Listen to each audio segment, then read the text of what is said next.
this to the cloud.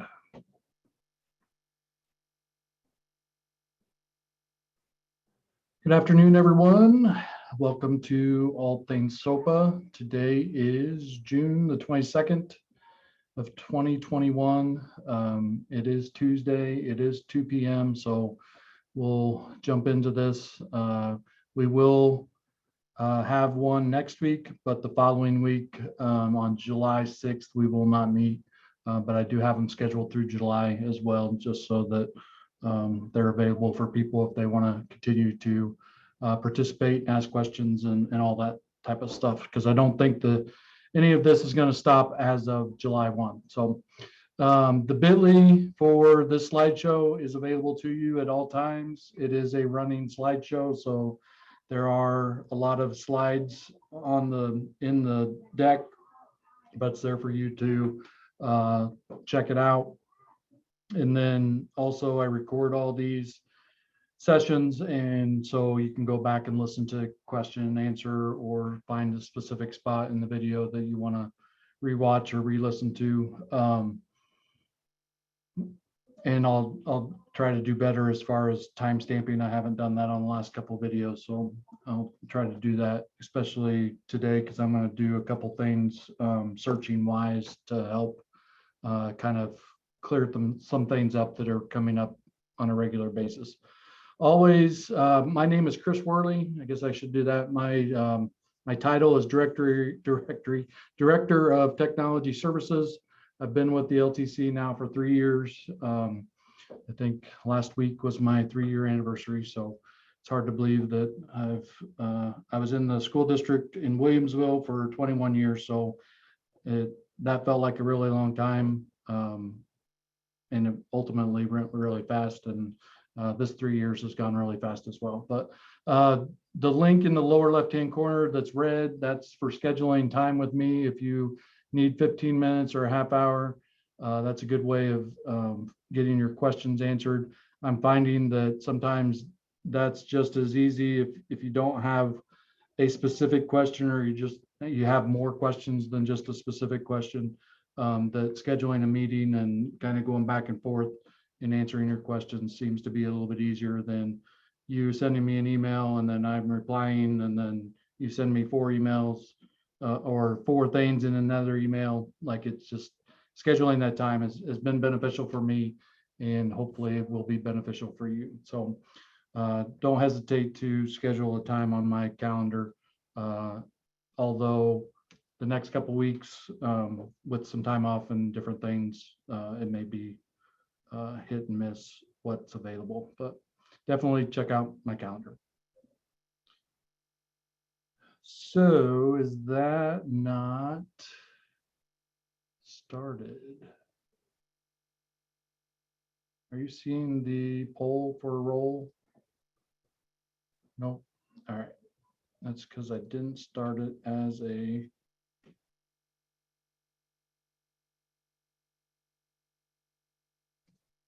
Nope, there we go. Technology. So if you go to slido.com and use the code Z972, the main reason I do this, not necessarily, I mean, I do it to kind of see who my audience is, but the main reason is for the question and answer functionality later. So the more people that fill out the polls, more people have access to the question and answer functionality of Slido, where you can ask a question, you can vote up the question. So take the time to get into this. This is easier than trying to track questions in the chat of Zoom. So if you do have questions, be sure to go to slido.com, enter in the code Z972, and you'll be able to participate in the question and answer. And this kind of goes with along with all the other polls that we've done over the last 16 or so weeks of the All Things SOPPA conversations since February, that there's a lot of technology people in here, some curriculum people. And technology can be instructional technology, it can be the technical people, it can be, so there's a lot of, that word technology means a lot different things than it meant 10 years ago or even 5 years ago. All right. Moving on to the next poll, just finding out where people are at with their comfort level with SOPPA. And it's been great that we've seen some more to the right of this graph, the 4s and the 5s, even the 3s. And we know that there's always going to be people getting started. So that's an okay thing. And I think it just helps to understand that what we're doing, there are resources for this. If you are one, you can start to see that there are people at 4 and 5 that are getting comfortable with this process, and that it is possible to do that. And that's another thing that I tried to do through these sessions, is just show you that the resources are available for you, that you're not in this by yourself, that we're all kind of working towards the same goal. All right. Thank you for sharing that. Good to see all the questions, and we will come back to that. So continue to add questions, and we will definitely get back to that. So what is SOPPA? This webpage gives you a lot of resources for what SOPPA is. Specifically, you could read the law, and it's not a bad thing to at least go once through that, just to see all the different parts and requirements for the law. I probably have read it a few times and don't even begin to understand all of it. But I had an opportunity Sunday night or Monday, I had an opportunity to use my joke and I didn't use it. I went to Marion to do a SOPPA workshop, and the night before I stayed in a Holiday Inn Express and I didn't use my joke. I always use my joke, darn it. So I'm not a lawyer. I didn't stay in a Holiday Inn Express last night, but definitely use these resources to gather information about what SOPPA is, having conversations around SOPPA with your colleagues, with your administrators, with your technology people, with your curriculum people, with your teachers, using these resources to continue to do that. So one of the main takeaways with all this is that we have to have data privacy agreements, and that's really what the main part of what we're doing during these sessions is talking about, is the data privacy agreement. So this is our agenda, and we'll go through some of these things today. The main thing, and I mentioned earlier, just giving you some feelings that you're not alone in this process, even though I remember those days of being the only person that did technology in my district, and I can only imagine what it's like with something like this, amplifying that being by yourself and talking to yourself and answering your own questions. So definitely realize that we're almost to 700 school districts that have accounts in the data management, so they're in the database, so that have access to the system. If you look at this 444, that's the number of districts that are actually have at least one agreement within the database. So they've actually either piggybacked on an agreement or subscribed to an agreement, or they've loaded an original agreement, or they've uploaded a one-off agreement. And we'll talk a little bit more about that as we get started here. The other thing to look at is the number of signed agreements. So we continue to grow. And I just always look back to February 9th of when we first started talking about or having these all things SOPPA conversations, and just the growth that we've had over the last 4.5 months, with 12,000 different agreements being in the system. As far as the latest originating agreement, so if you're new to this, you may not quite understand this, but I'll share some resources with you that'll help you understand some of this language that I will use during this fire hose of an hour. Is the latest originating agreements. So these are agreements that are using the Illinois NDPA agreement as a template, as a standard agreement. And the vendor is signing an Exhibit E within that agreement that allows other school districts to then sign the bottom of that Exhibit E to piggyback or subscribe on the top of that full agreement that was entered into by the originating district and the vendor.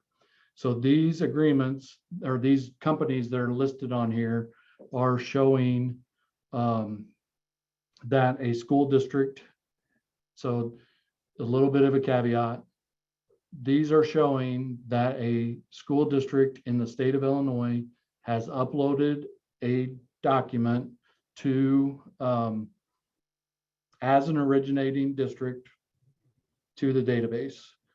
When they did that, they supplied the full agreement. They uploaded the email address in the database, and they also uploaded the Exhibit E document that should be the one page that is signed by the vendor at the top and blank at the bottom. So those are three requirements that the originating district should do when they upload those that originating agreement. And so these are what the system says are originating agreements. And so you should be able to look through these and kind of see what's here for your list that you may have.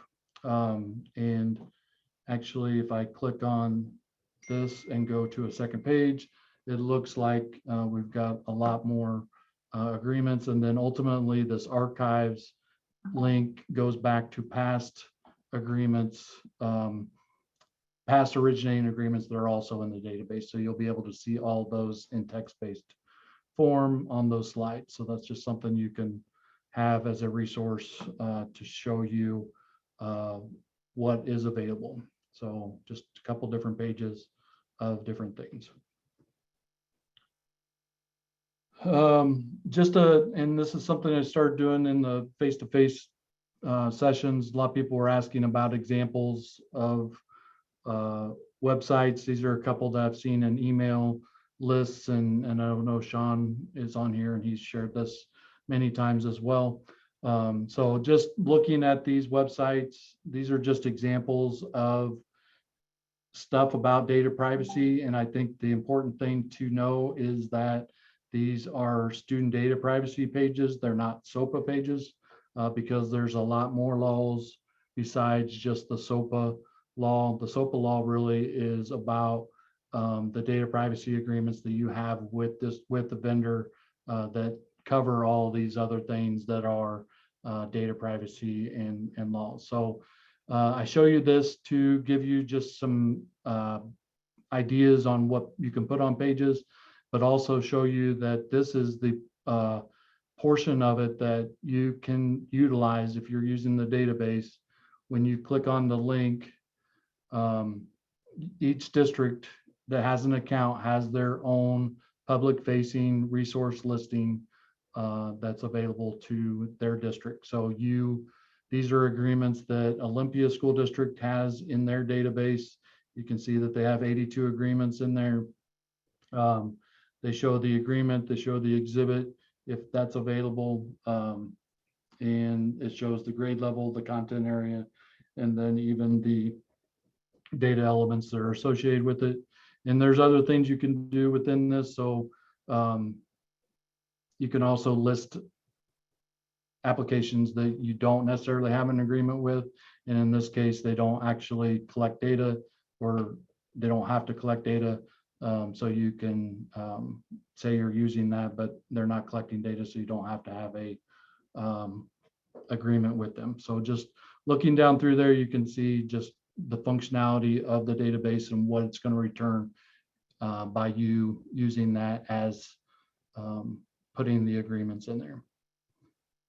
So a couple other examples, Barrington, again, just very similar text and information there for you to utilize, cut and paste it onto your website, and just a little different view of things and just showing how people are listing those things on their website. So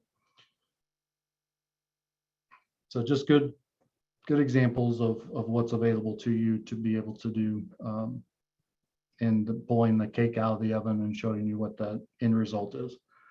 So of those over 12,000 agreements, this is kind of those different types of agreements.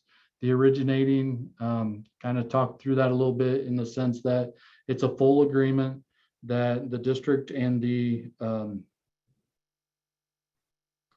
district and the vendor negotiate an agreement. That agreement, to make it an originating agreement in the sense of what we're talking about, the vendor signs the Exhibit E, allowing other school districts to subscribe to that agreement. And then the database is uploaded, or the document is uploaded into the database so that the functionality of the database allows people to subscribe to that agreement and links them together within the database. The subscribing agreement, basically a subscribing district would just sign the Exhibit E and then email that signed Exhibit E to the vendor, and then it's uploaded into the database. And that's all mostly done. I mean, that can be done through the Auto Exhibit E creator. Obviously, there's other ways of doing it manually, but that's the easiest way to do is through the Auto Exhibit E creator. And we'll look at that a little bit today. The third type of agreement that's is a standalone agreement that has no Exhibit E. It could be an Illinois NDPA template, but the vendor just doesn't sign the Exhibit E. The example of that is GoGuardian. GoGuardian has used the Illinois NDPA agreement, but they chose not to use the Exhibit E. So every school district goes to GoGuardian and gets that agreement with them. And then they would upload that as a agreement without the exhibit.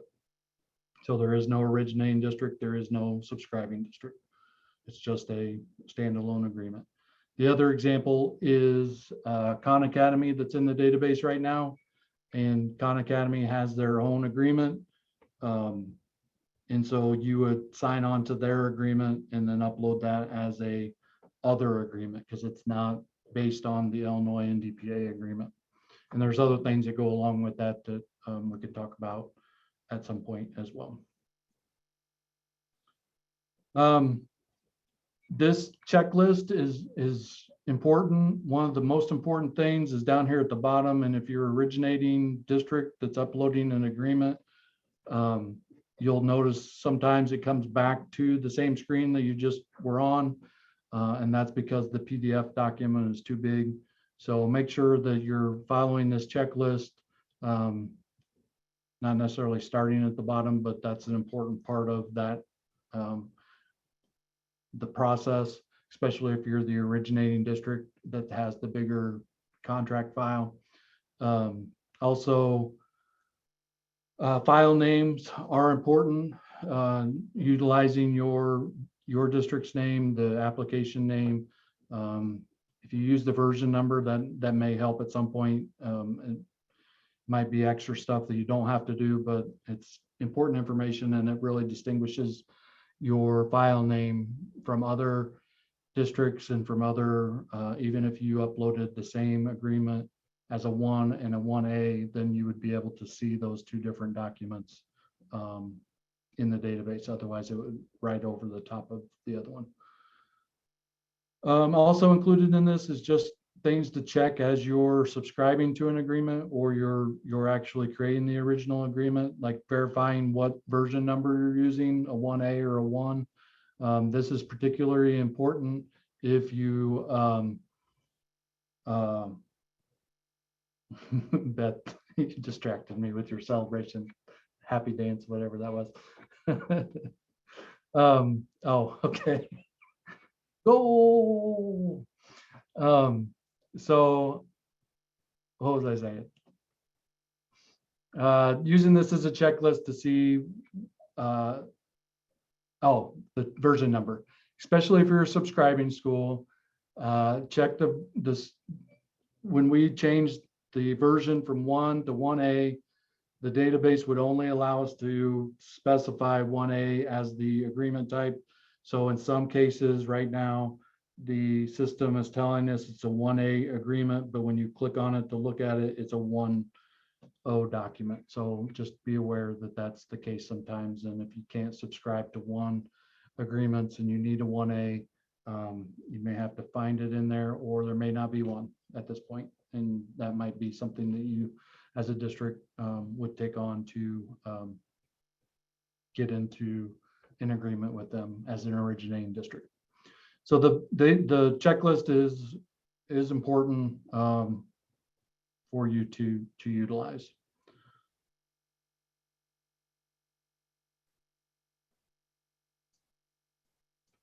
Okay.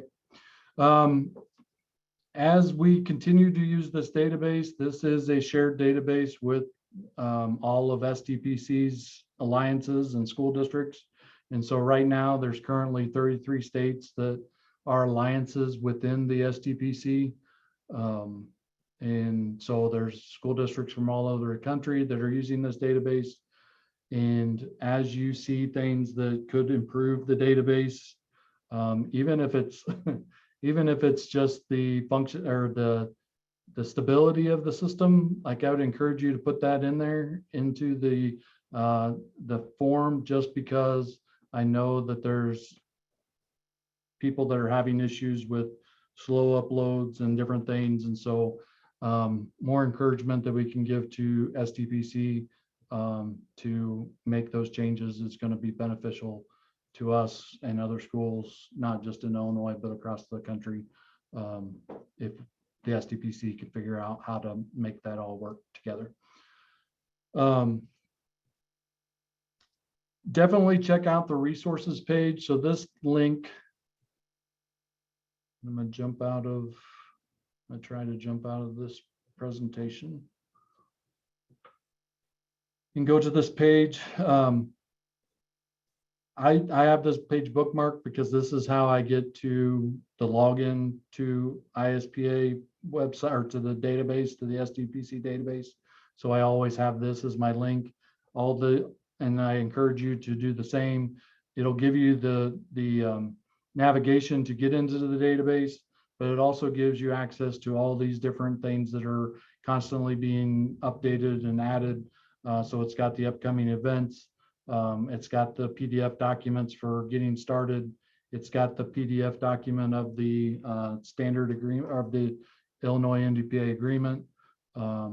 It's got the checklist. It's got sample communication. So if you're communicating with a vendor with a new agreement, that'll help you and get information to the vendor and help with that conversation. Also utilize the playlists here, using the ISPA database.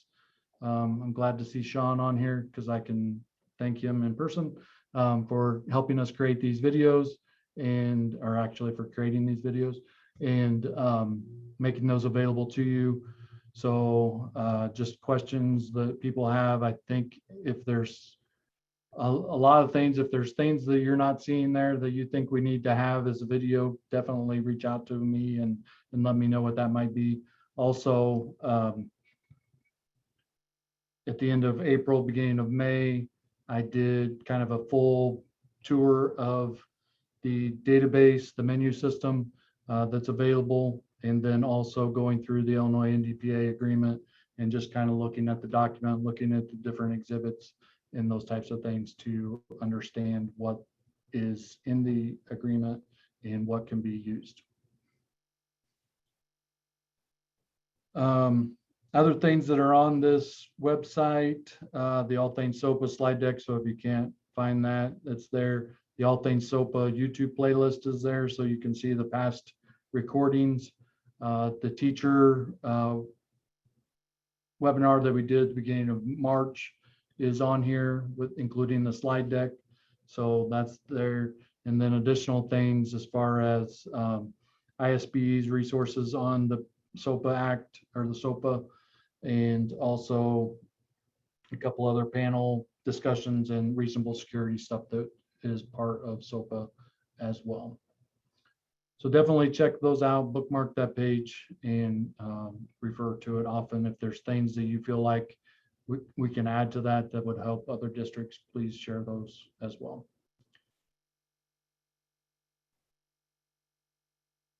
These are just a couple of examples. This is an example of the PDF document, the getting started document. So that's a good resource to use when you're talking to people.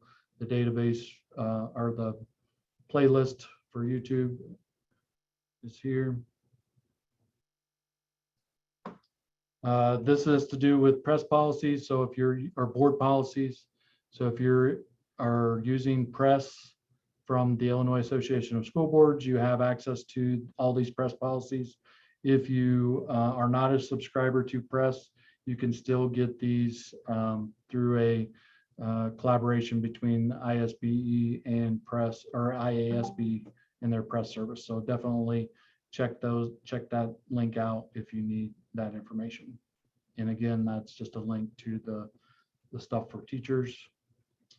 Upcoming Be Connected things. Tomorrow, we're actually talking about district documentation, an assessment guide that we're trying to put together, trying to share that out and giving people an opportunity. So just like we're documenting with SOPPA, with our data privacy agreements, also documenting our technology, whether it be the positions we have in our district and the hardware inventory, the switches, the configurations, all those types of things. Just talking about a process for documenting our technology.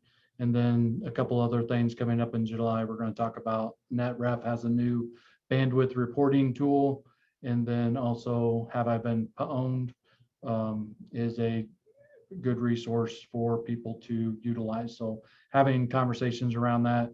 And these sessions are really just sessions that we have to have dialogue, to have people share experiences.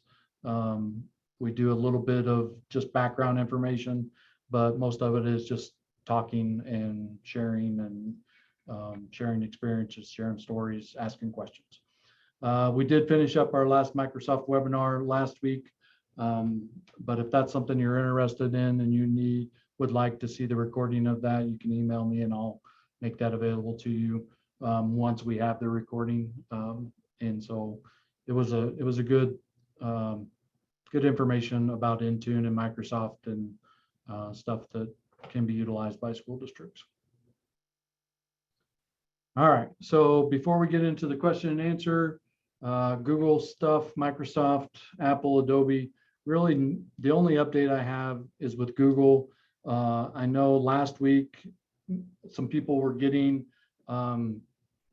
emails from Google with an addendum that went along with their general use, and it had places for you to sign, and people were sending that to their lawyers, and so I don't really know what the lawyer side of things reaction was to that actual document. I do know that Robin Schwartz and the IASB, Illinois Council of School Attorneys, is trying to have a conversation with Google, if not yet this week, early next week, to talk about that particular document and what else can be done with Google. So it's a continuing conversation. Eventually we'll have something that will resemble a signed agreement that we can put on our websites, whether that's a PDF document that links to something else, or if it's actually a signed document that that we're able to execute and be able to utilize. A similar situation with Microsoft. Microsoft made it known a couple weeks ago that they had an agreement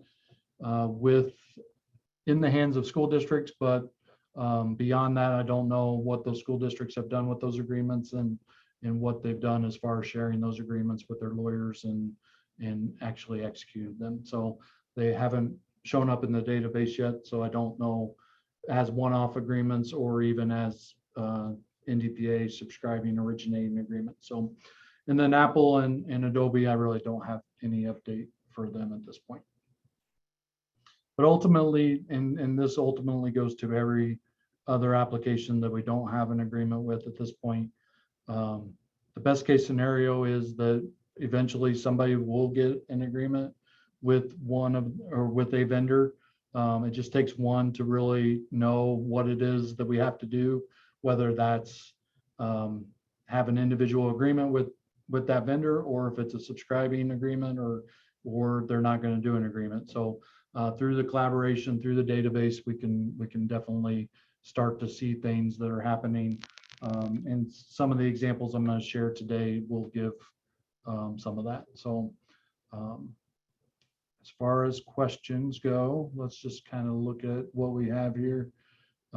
Status on Google. That's why I started including that slide several weeks ago. So this is a good question, and I think ultimately from a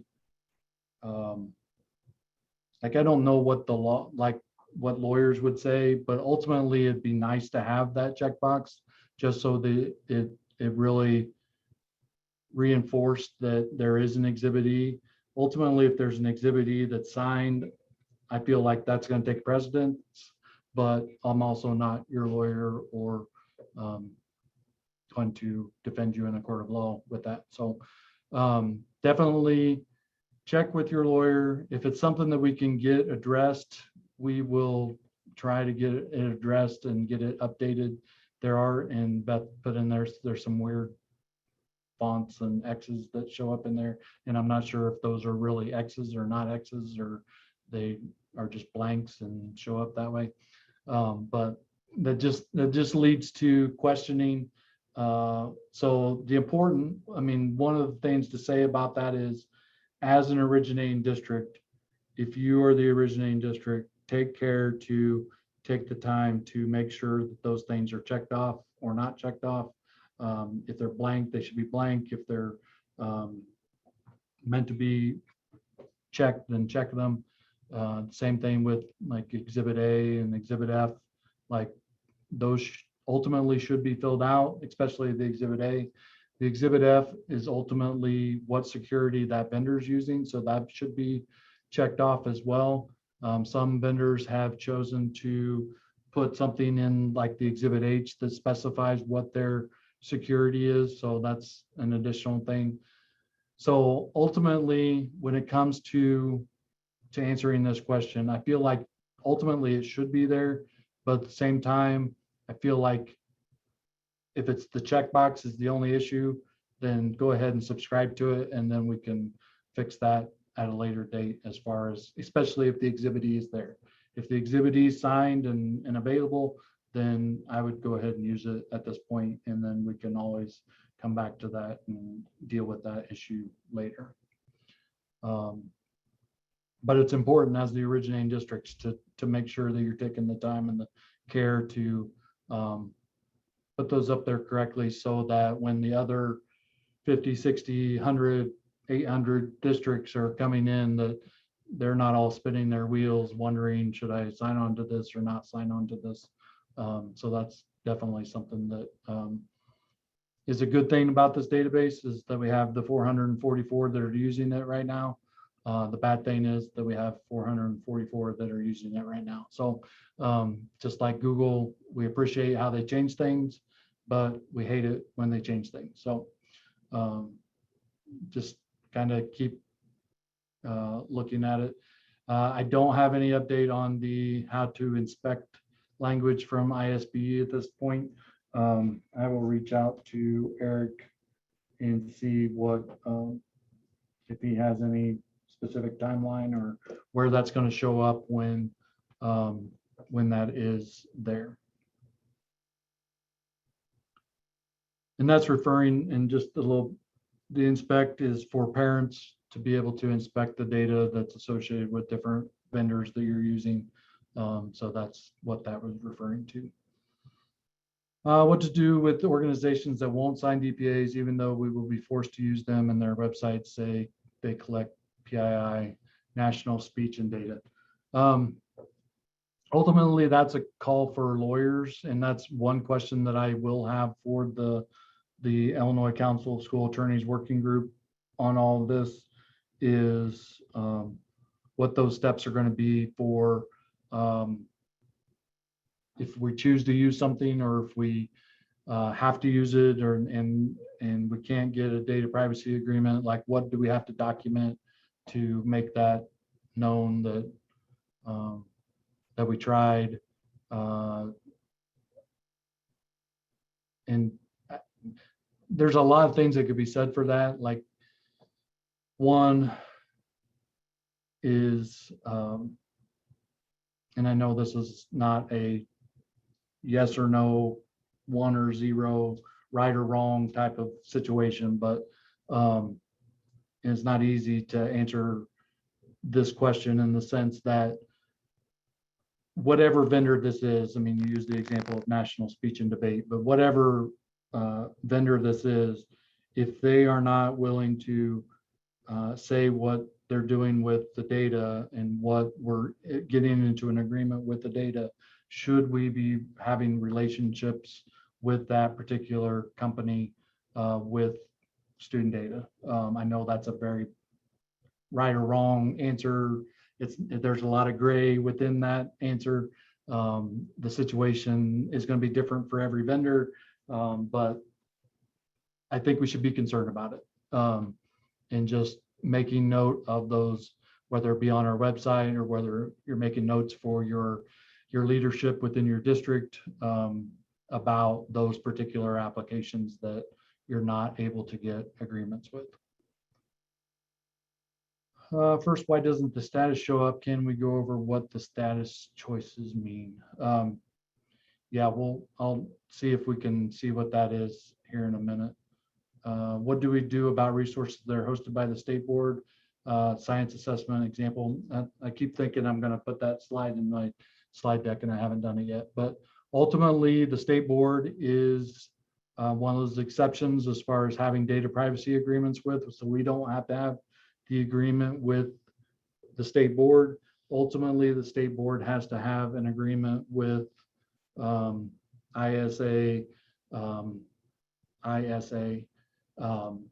with Pearson for IAR, with WIDA and DRC for the access testing and all those types of things.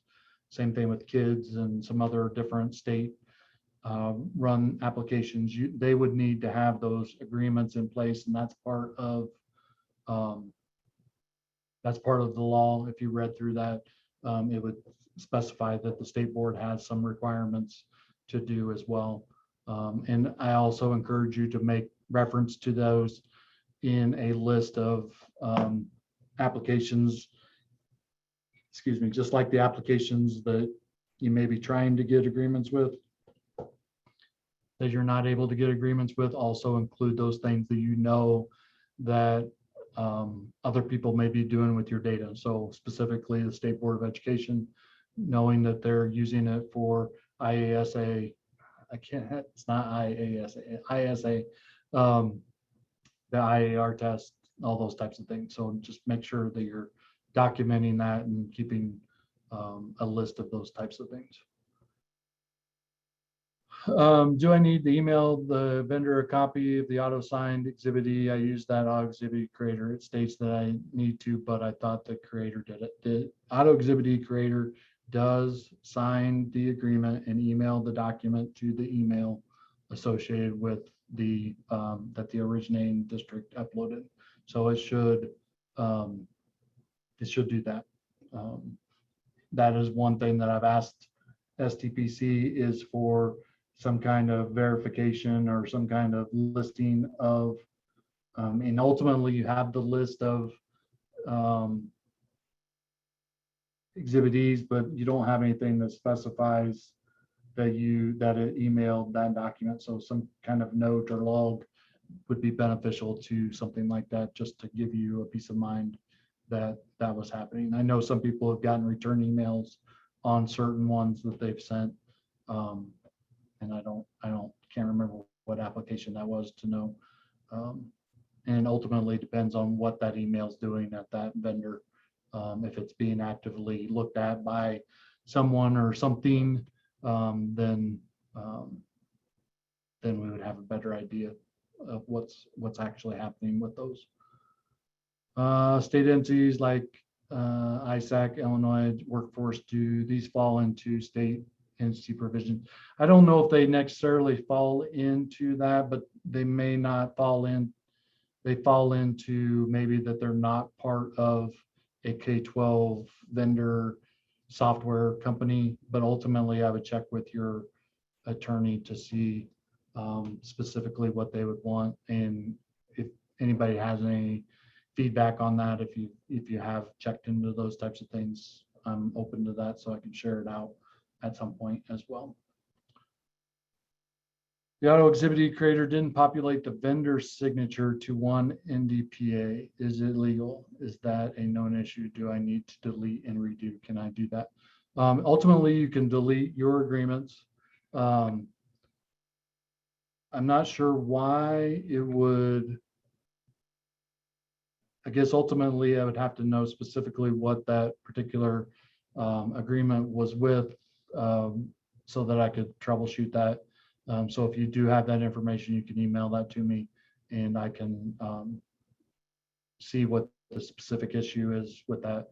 Ultimately, it should be taking the one-page document that is uploaded by the originating district, that's signed at the top by the vendor, so that should always be there.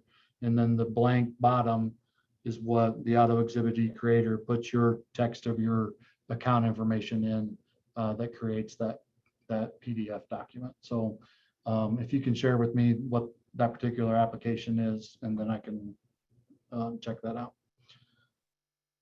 Please be sure that if you're marking your agreement as an originating agreement, exhibit E box is checked. Still seeing those come in. Yep, that's a good point. How do I replace the requested link path on the district resource page? I want to use the form I created. That's another, that would be something that we would need to request from SDPC as a optional field for requested. This isn't this isn't the answer to that as far as replacing that requested button, but you could put that link in your custom page title or your custom description as well to show that link there, make it more prominent than the little bitty requested link in the upper right hand corner. I know that would be confusing, and if we could at least get rid of that at this point, make it optional to get rid of it or add something else, that would be beneficial. At times, the auto exhibit creator is not working. Vendor signatures are not in the exhibit. How do we upload and also our signed exhibit? Okay, so there's a lots of answers for this question. If the exhibit auto exhibit is not working, it's because there's something wrong with the way it was uploaded originally. But it could also be, there's also a major utilization issue right now with SDPC database as far as uploading things and creating those documents. But ultimately what that process should be doing is it should only be taking that original PDF and then putting your contact information at the bottom of it and saving that and emailing it. But when you click on that right now, it's taking an extremely long time. And what I feel like may be happening, that if vendor signatures aren't showing up or something, that something's interrupting that process for creating that document, and that's what's causing those issues. But ultimately, I'm not sure why vendor signatures would not be showing up in the exhibit E unless they weren't there to begin with. So that's another reason to check the exhibit E before you sign the exhibit E. And then the signing of the exhibit E and uploading it manually, that we do have a video for that, and that should be, we can definitely show you how to do that. Any luck with Scratch Junior signing an agreement? They've been pretty dismissive of signing an agreement. I haven't heard anything from them or about them recently. I know that was the case several weeks ago when I first heard that mentioned. So at this point, I don't have any additional information on Scratch. And I'm clicking off on these email or on these questions, but I do go back and look at them and help helps me figure out what questions there are. Has anyone tried to or had contact with any of the following: SpeechWire, MusicWire, or AttorneyWire in responding to them? I don't have any information on that, but if somebody else does and they want to pass that along, then they can definitely share that with the group.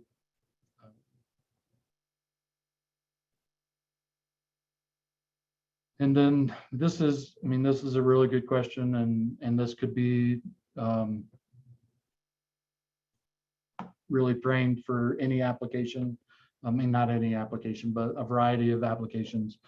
Do we really need an agreement with Adobe if they aren't primarily marketed for K-12? And ultimately, if that's the way you read it and that's the way your lawyer reads it, then ultimately, no, you would not need an agreement with them. The thing that I always come back to is, do they have student data? If they do have student data, and this is really just a Chris answer more than it is anything else, in the sense that if they have student data, we should probably be concerned about that and have some type of agreement or some kind of knowledge of what they're doing with the data and all those types of things. So ultimately, we may not need an agreement, but should we have one? I think that is the question that's always going to sit in the back of my mind, whether it's with Adobe or whether you went to like Screencastify or some of those other applications that Screencastify is just a screen recording thing. It's not necessarily just for K-12. Anybody can use Screencastify. So at what point is that different than Adobe? Is that different than Zoom? Is that different than Google? So definitely check with your lawyer. I think we'll have a better understanding of this as we continue down this process. Like I said, after July 1, the sky's not going to fall, and we're still going to be in this process of figuring out what's working and what's not working.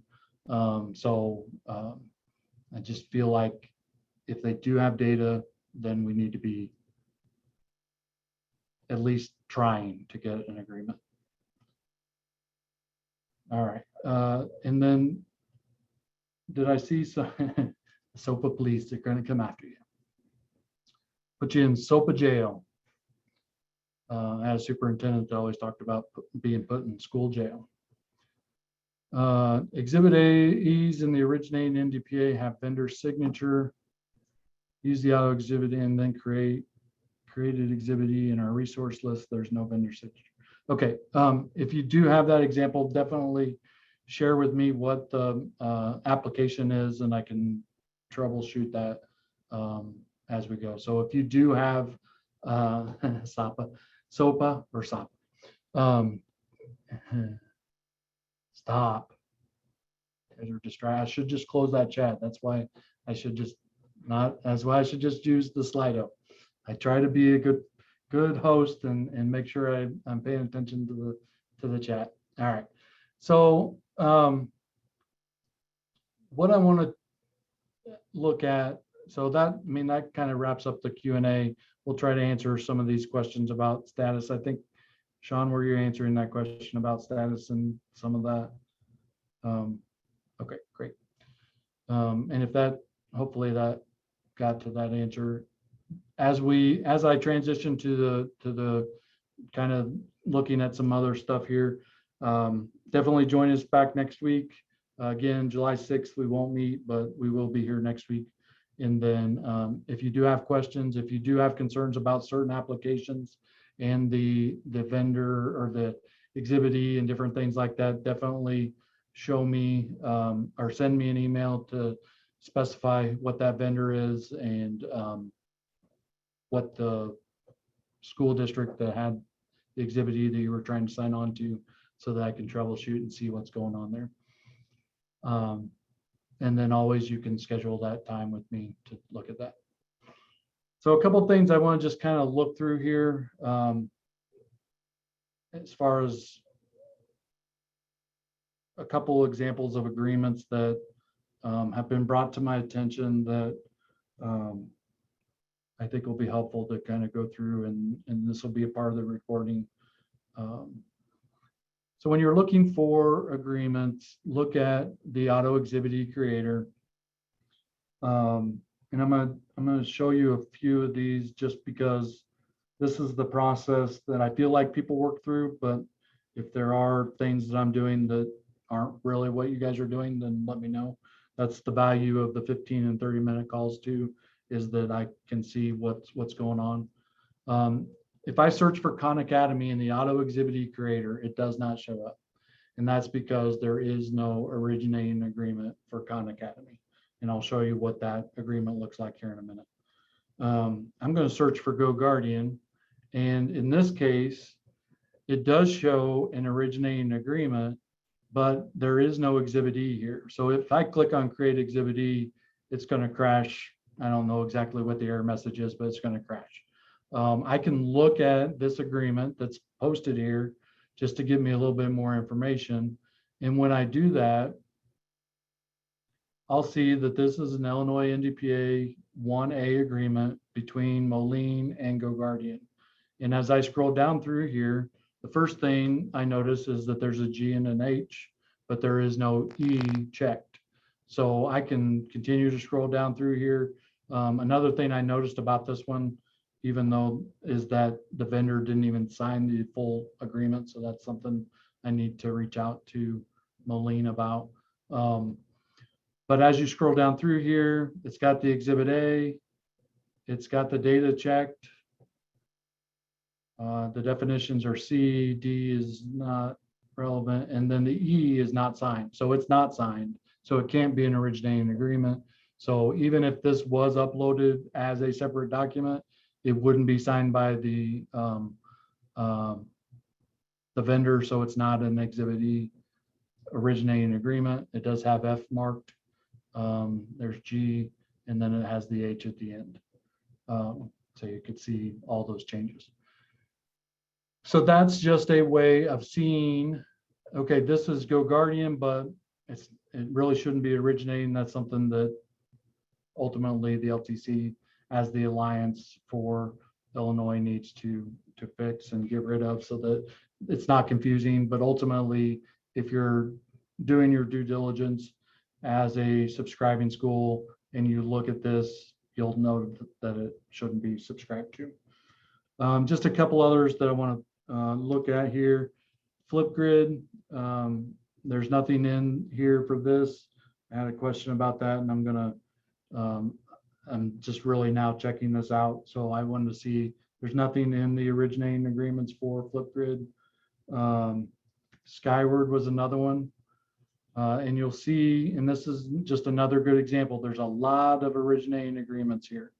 And just ultimately that should be a question mark for why there's so many. Ultimately, there's a variety of reasons why there could be multiple originating agreements. One is that somebody negotiated a different Exhibit H and they wanted that one to be an originating one, that the vendor said it's okay if you offer this up.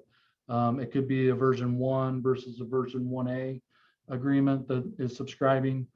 So it's just important to look through these and see, try to figure out which ones should be subscribed to and which ones shouldn't. Ultimately, there's a way on the back end for the alliance to disable it so it doesn't show up here. But I haven't gotten to that point where we've got that worked into our workflow yet. But if I want to just kind of look through these, and this is just a kind of something to look at. So the first thing I notice when I open this agreement is that it's not in the same font or anything that goes along with the Illinois NDPA. And the other thing that I look at is this is copyrighted by A4L community.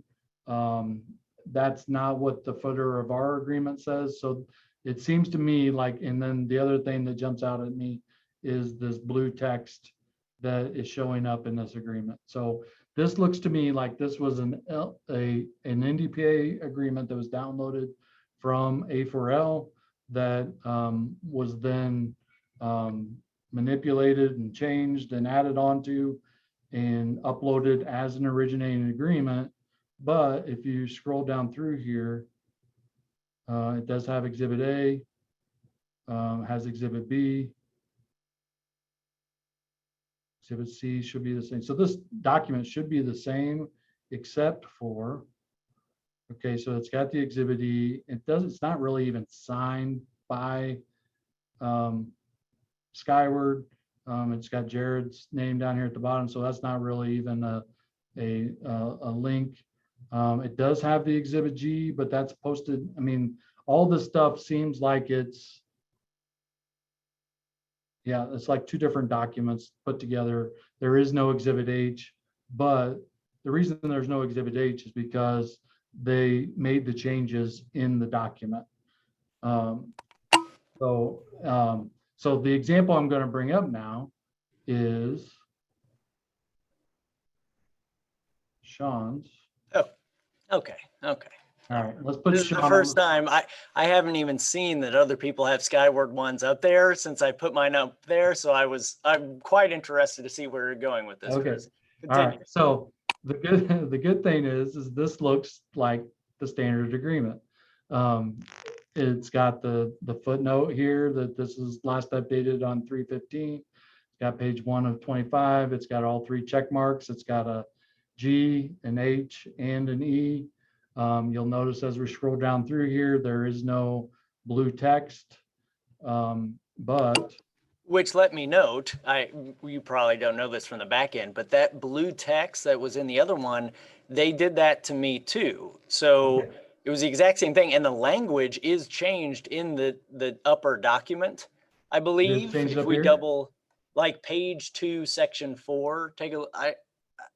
This has been a little while since I put this up here. I can't remember if I had them take the language out and I just put it in the H myself, or if we kept the language changed in there. I know there was one section, I think it was section Article 2, and we can dive into this deeper and look at it. But what I wanted to show, because I think if we compared the language from one to the other, if we go all the way down to E, we have a signed document here.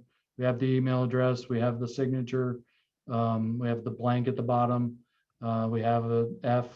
We have the G. But when we get down to H, it actually specifies section page 2, section.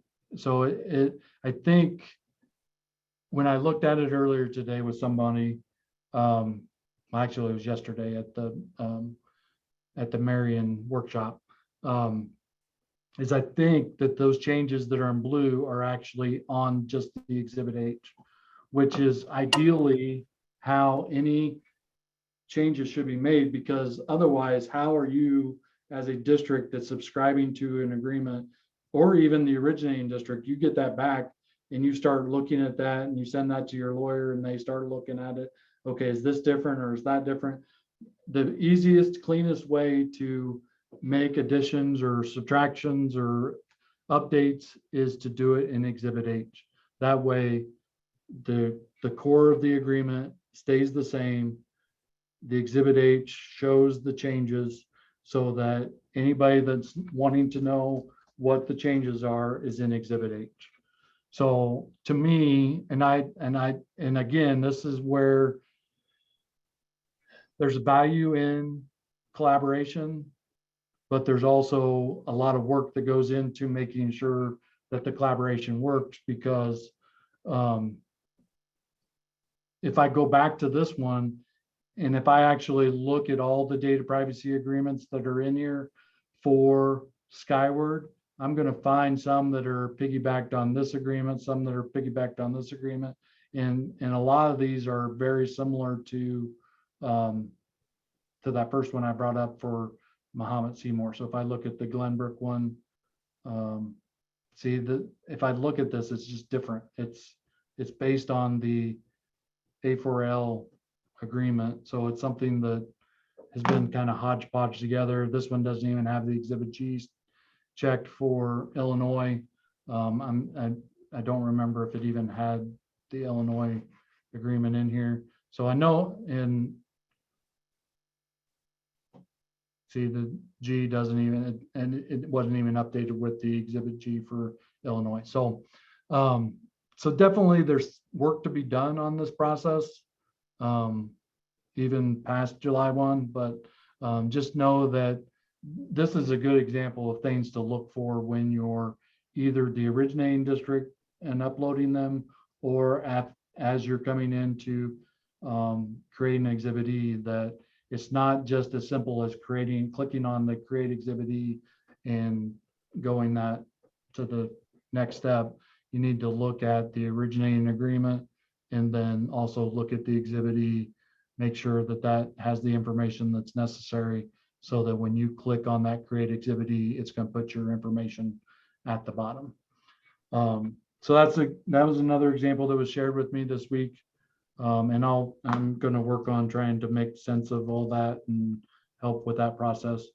And then just looking at this one's SchoolMessenger. I don't remember if there was a difference between, I don't know why I brought this one up.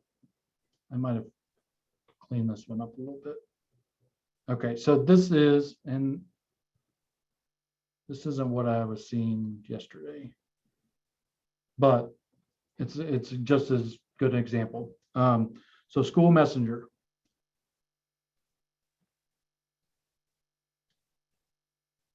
Is in the database as an originating agreement. But when I click on this originating agreement, this is not SchoolMessenger. This is Textbook Tracker. And it's actually an agreement between Freeburg and Companion. So that should be the first clue that this agreement is not right. This was uploaded by Northwestern, and it's uploaded as an originating district. So as an originating district, this should be Northwestern's agreement. So there's something definitely wrong with that. So if people are subscribing to this thinking it's SchoolMessenger, they're not going to have the right agreement.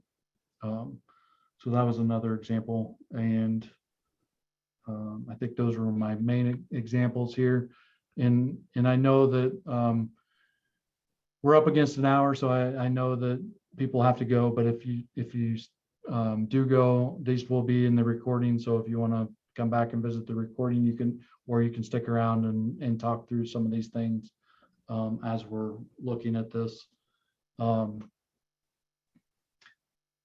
now I'm going to look at those similar agreements with the View All State DPAs. The first thing you'll notice when you go to View All State DPAs, that it's ultimately loading all 12,000 agreements. And so it's going to take a little bit. You can see the circle spinning up here. Tuesday afternoons, Tuesday mornings, it seems like it's even busier, just because I think people have that mindset of SOPPA on Tuesdays. So you'll know that it's loaded when this stops spinning. And also there'll be a search button over here that'll lead our search. Chris, can I ask a question while you're waiting on that? Yes, you can. We are working on a Skyward agreement too. And Okay. I noticed when you had Sean's pulled up down at the bottom, they wanted to delete Exhibit G number 16, Okay. section 16. And that is word for word right out of the law. Okay. I mean, it says that in the law. And so they were wanting to delete it. And my attorney said, if we condone that, because my question was, if it's in the law, whether it's in the agreement or not, they're still required to do it. But he said, his concern is that if we accept an agreement that has it removed, then we have given them permission to not comply with the law. And so that's a hanging point for us. We haven't got it all worked out with Skyward. But the other thing is, so sometimes we have this going on for us, but they come back and they say, well, all these other schools have signed, because Yeah. we started with the same Skyward contract and, had to go, no, we got to get it put in correctly. And Yep. so I'm reaching a level of frustration at this point because of that too. Yeah. Yeah, and that's definitely I think an okay thing to be feeling, because it is like even the teacherese agreement that went up there, I believe Common Goals, whatever it's called, like that's an example of an agreement that has an originating, and it goes back to that, the idea of the collaboration and making sure that what we're doing is effective for as many people as possible. But the problem with that is if we were all doing this on our own, and Ben kind of hits it right on the nail, right on the head there, as far as we're tech departments, we're not paralegals and don't know how to read legal documents and shouldn't be expected to. But as we are entering into these agreements,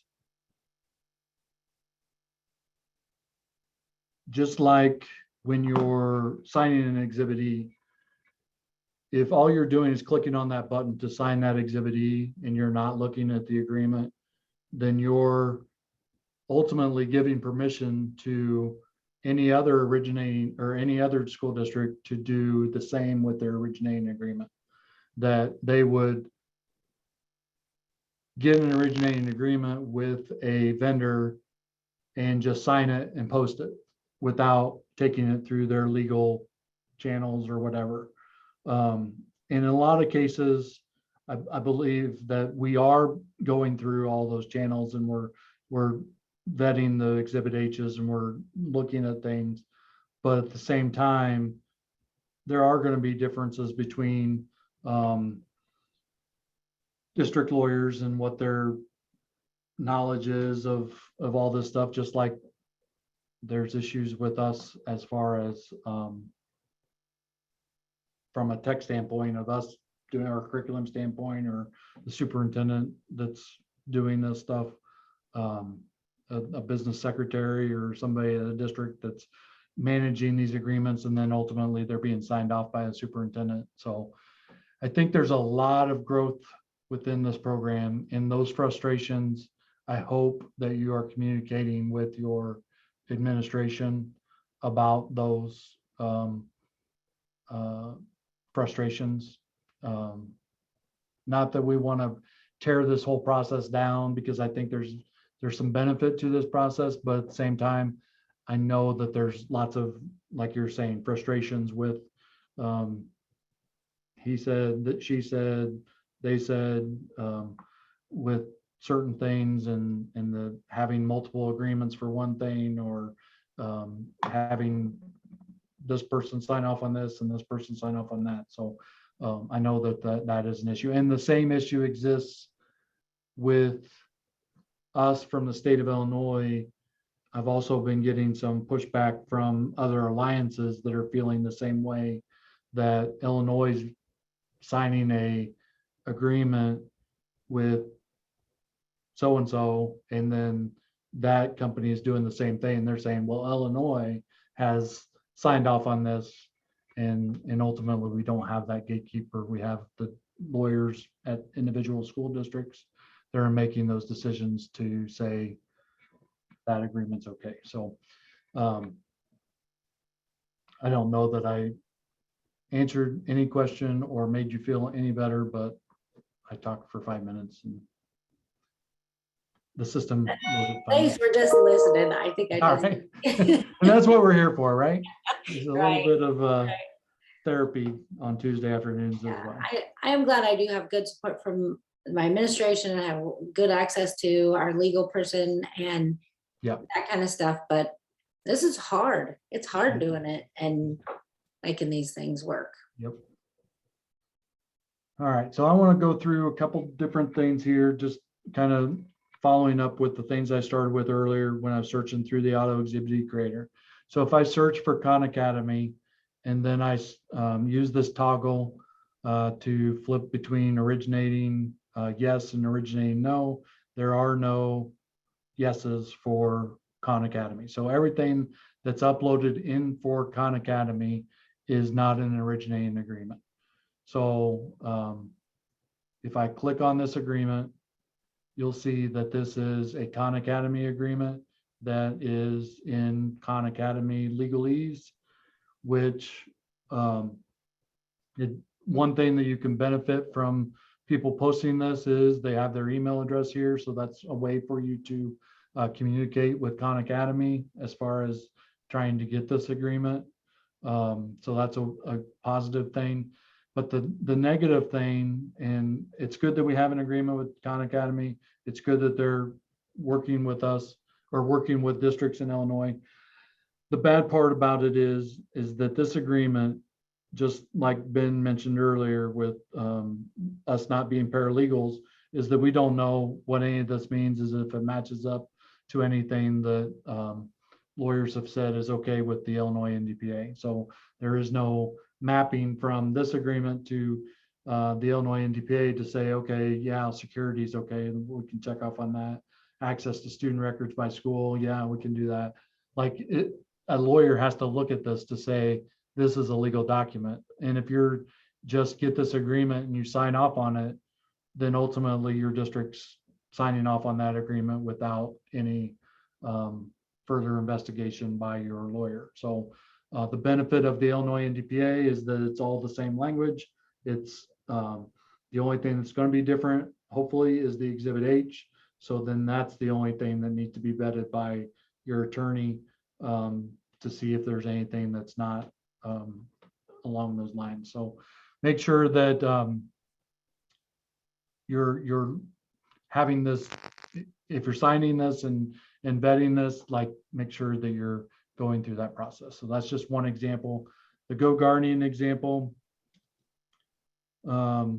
again, it shows up that there's a couple different agreements here. Queen Bee School District, I really need to talk to that person to know where that school district is, and I wonder what their mascot is. But this is the one that shows up in the auto exhibit creator. Why this one shows up and this one doesn't, I'm not sure why. But neither one of them should, because they don't have an exhibit E with them. So that's another thing. I guess this one is uploaded with exhibit. This one's uploaded without exhibit, but it's still showing up as an originating district. But if I look at one of these, what I should be able to see is that this is an agreement between Rockton and GoGuardian. I see that it has an exhibit G and an exhibit H. There is no check for exhibit E. I'm still going to check to see if there's an exhibit E, just because I want to know that that's just not missed. But once I get to the exhibit E, it's not signed, so it's not going to be something that I'm going to upload or be able to subscribe to, but it's got all the other stuff in it. It's got the full agreement, it's got the exhibit H. So it's something that I can work with. Ultimately, you have to communicate with GoGuardian in order to get this agreement. Ultimately, I believe what happens is they'll send this signed by them, or they'll send it to you and have you sign it, and then they'll sign it and they'll send it back.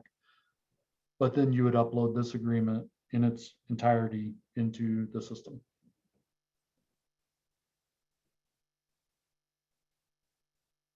All right, so that was GoGuardian.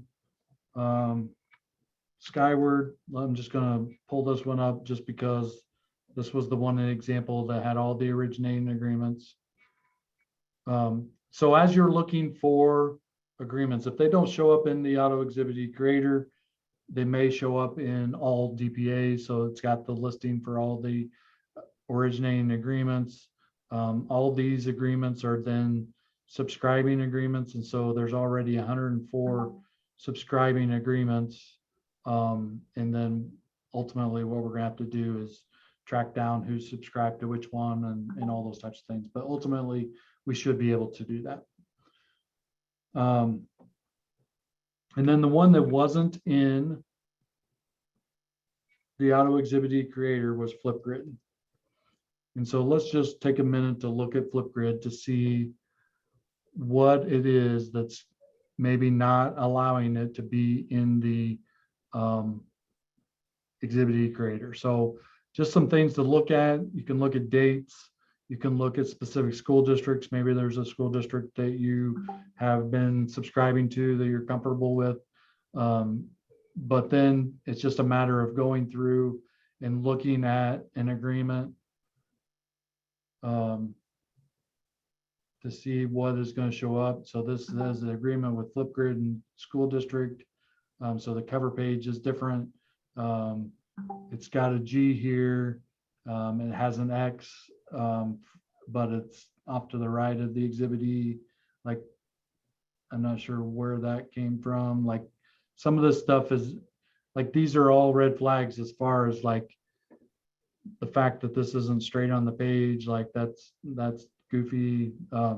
So that's not something that I would want to subscribe to, for one. So if I look at this one, again, That one's going to be even worse. So this one is, yeah, so I don't know what is happening here and what, so At least in terms of its formatting. I'm sure that's what's not letting it get pulled into that auto E. This one's the same as the first one. It was Okay. just dual uploaded. okay, all right. And so then people are signing on to these, and then they're seeing, see, you're getting incorrect Exhibit E, because that's the Exhibit E document that was uploaded with that particular agreement. So if I look at those Exhibit E's, see, this is 2 pages, so that's why that one's not uploading correctly. So Flipgrid is a good example of something that really needs to be revisited and cleaned up. And so ultimately, when something like this comes up, like, you need, I would appreciate it if people would just send those to me and share those with me. Even if I get 100 emails from everybody that's trying to do that, at least I'll know for sure that there's issues with it, rather than trying to reach out to Winfield or Gavin or any of those districts. I don't want it to be put on them as far as 100 people reaching out to them. But if you reach out to us as the Alliance, that's something that we can look at trying to get fixed and looked at. So definitely something that we need to look at and find the originating agreement and upload it properly. If we get that done, then we can work with all these schools that have subscribed to this, just to this account. It's straightforward enough to subscribe to an agreement, that it won't take a lot of work to do that. But subscribing to something that's not right is not going to do any good. So definitely take the time to see those things. And then just as so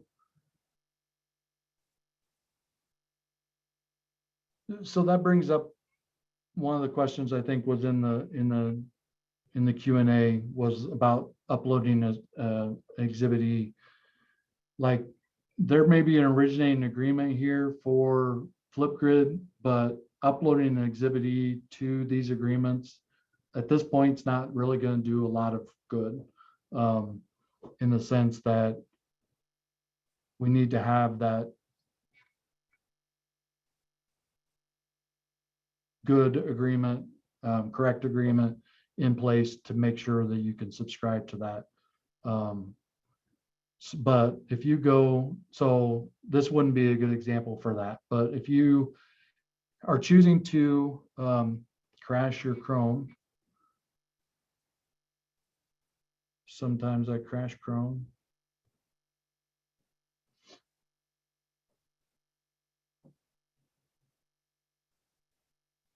Let's see what happens when we restore from all of, it's probably because I have tabs with PDFs open.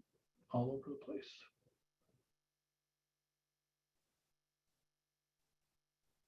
All right, so if I go back to share, I'm gonna shut down some of these.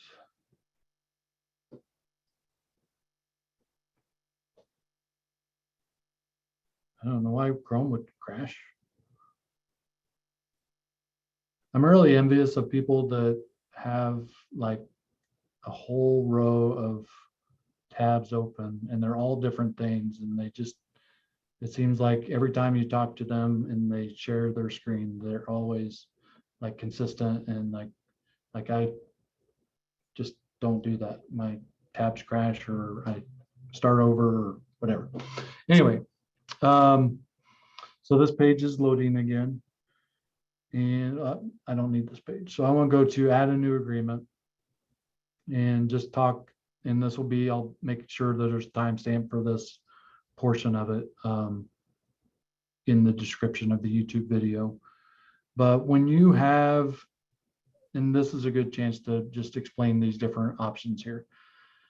So as an originating district, if you have the originating agreement, if you have an Exhibit H, you use the vendor specific. If you don't have an Exhibit H, you use the national standard agreements, because it's going to be based on the standard agreement.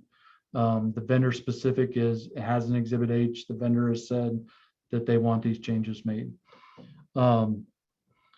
So that would be is if you had the IL-NDPA and you had an Exhibit E that was signed by the vendor, those two choices.